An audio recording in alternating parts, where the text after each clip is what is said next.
सुप्रभात बच्चों। आज हम पढ़ने जा रहे हैं क्षितिज भाग 1 के पद्य खंड का पाठ बच्चे काम पर जा रहे हैं, जिसे कि राजेश जोशी जी ने लिखा है। राजेश जोशी जी का जन्म मध्य प्रदेश के नरसिंहगढ़ जिले में सन 1946 में हुआ था। उन्होंने शिक्षा पूरी करने के पश्चात पत्रकारिता आरंभ की और कुछ वर्षों तक अध्यापन का कार्य भी किया। राजेश जोशी ने कविताओं के अतिरिक्त कहानियाँ, नाटक, लेख और टिप्पणियाँ भी लिखी और इसके साथ ही उन्होंने कुछ नाटकों का नाट्य रूपांतर भी किया। राजेश जोशी के प्रमुख काव्य संग्रह हैं एक दिन बोलेंगे पेड़, मिट्टी का चेहरा, नेपथ्य में हंसी तथा दो पंक्तियों के मध्य। उन्हें साहित्य अकादमी के पुरस्कार के द्वारा भी सम्मानित किया गया है। तो आइए आज पढ़ते हैं राजेश जोशी द्वारा लिखित पाठ बच्चे काम पर जा रहे हैं। तो बच्चे काम पर जा रहे हैं राजेश जोशी जी की कविता में सामाजिक, आर्थिक और दुर्व्यवस्था के शिकार पीड़ित बच्चों के बचपन छिन जाने पर उन्होंने चिंता प्रकट की है। साथ ही कवि ने बच्चों का बचपन छिन जाने पर अपने दुख को प्रकट किया है। कवि कहते हैं, कोहरे से ढकी सड़क पर बच्चे काम पर जा रहे हैं सुबह सुबह। कवि राजेश जोशी जी भयानक सर्दी के समय, धुंध भरी सुबह के समय जब ठिठुरते हुए बच्चों को काम पर जाते हुए देख रहे हैं तो उनका मन बड़ा भावुक हो उठा है, क्योंकि बच्चे काम पर जा रहे हैं। तो कवि कहते हैं कि हमारे समाज की सबसे भयानक पंक्ति है यह। भयानक है, इसे विवरण की तरह लिखा जाना चाहिए। इसे सवाल की तरह काम पर क्यों जा रहे हैं बच्चे। कवि का मानना यह है कि इस कविता के माध्यम से कवि ने समाज पर भी करारा व्यंग्य किया है और वह कहते हैं कि इस दृश्य से भयानक और कोई दृश्य हमारे लिए हो ही नहीं सकता। मैं सभी से पूछना चाहता हूँ कि क्या बहरहाल इन सब के पीछे क्या कारण है कि बच्चे अपना बचपन भुला करके काम पर जाने को मजबूर हैं। यहाँ पर कवि ने देखेंगे कि प्रश्नात्मक शैली का भी कवि ने प्रयोग किया है। प्रश्नात्मक अंतिम जो पंक्ति है वो प्रश्नात्मक शैली की है, जहाँ पर कि प्रश्नवाचक का चिन्ह आप देख रहे हैं। इसके अलावा पुनरुक्ति प्रकाश, लिखा जाना ये पुनरुक्ति प्रकाश का लक्षण है और कवि ने यहाँ पर सच्चे मानवीय पक्ष को उद्घाटित किया है। अब पढ़ते हैं अगला पैराग्राफ।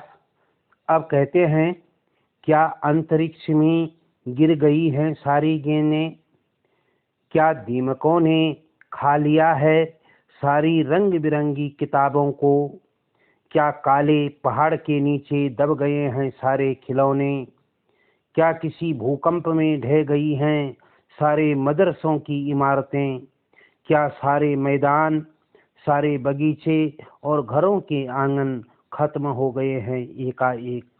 कवि कहता है कि मुझे ऐसा प्रतीत होता है कि इस ठंड के समय ठिठुरते हुए बच्चे जब काम पर जा रहे हैं तो मुझे बहुत असहाय वेदना होती है। मैं समाज के उस प्रतिष्ठित और उच्च वर्ग से यह पूछना चाहता हूँ कि इन बच्चों की खेलने की गेंदें क्या आसमान में समा गई हैं?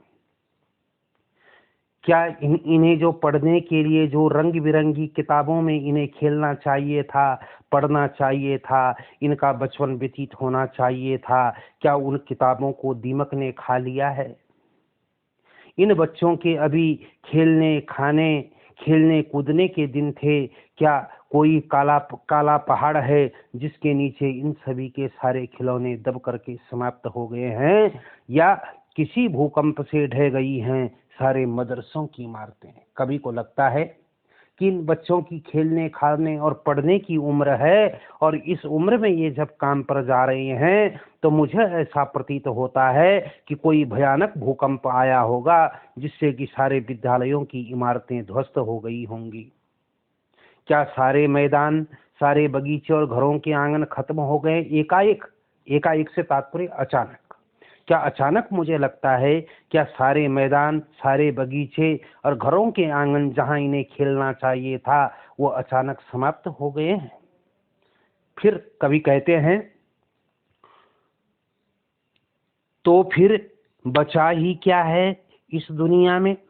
यदि ये सब घटनाएं हो गई हैं तो मुझे लगता है इस दुनिया में कुछ भी बचा हुआ नहीं है। अर्थात मेरे हिसाब से इन्हें जो है, यदि इनके लिए कुछ होता तो ये बच्चे काम पर न जाते। फिर कहता है कितना भयानक होता अगर ऐसा होता। भयानक है, लेकिन इससे भी ज्यादा यह कि ये सारी चीजें हस्ब मामूल। कभी कहता है कि ये भयानक दृश्य है।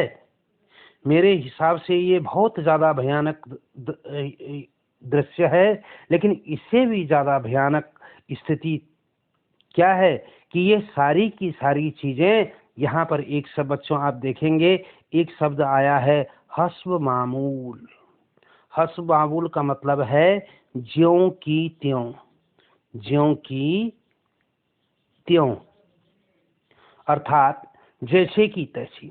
सारी की सारी चीजें, किताबें हैं, खिलौने हैं, विद्यालय हैं, सारे के सारे यथावत हैं, लेकिन इन बच्चों के लिए उपलब्ध नहीं हैं।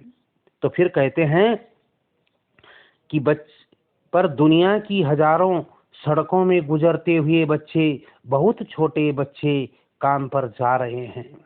जब मैं सुबह सुबह सड़क पर निकला हूं तो मुझे दिखाई दे रहा है कि सबसे ज्यादा हजारों सड़कों से गुजरते हुए बच्चे, छोटे छोटे उम्र के जो बच्चे हैं, जिनकी अभी खाने पीने खेलने और कूदने की जो उम्र थी, वो बच्चे अपना बचपन भुला करके काम पर जा रहे हैं।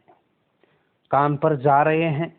काम पर जाने से तात्पर्य क्या है कि यहाँ पर कवि का मानना यह है कि इन बच्चों का सबसे बड़ा दुर्भाग्य यह है कि इनके लिए कोई भी चीज इनके हिस्से में नहीं आई है। इसीलिए तो ये इतनी सुबह सुबह काम पर जा रहे हैं। यहाँ पर कवि ने मूल रूप से खड़ी भाषा का प्रयोग किया है। कवि की सामाजिक चेतना भी यहाँ पर प्रकट हुई है। कवि ने सरल अभिव्यक्ति को प्रभावशाली ढंग से यहाँ पर प्रस्तुत किया है। संभवतः आप सभी को अच्छी तरह से यह पाठ समझ में आया होगा। आप इसे लाइक करें, शेयर करें, सब्सक्राइब करें। धन्यवाद।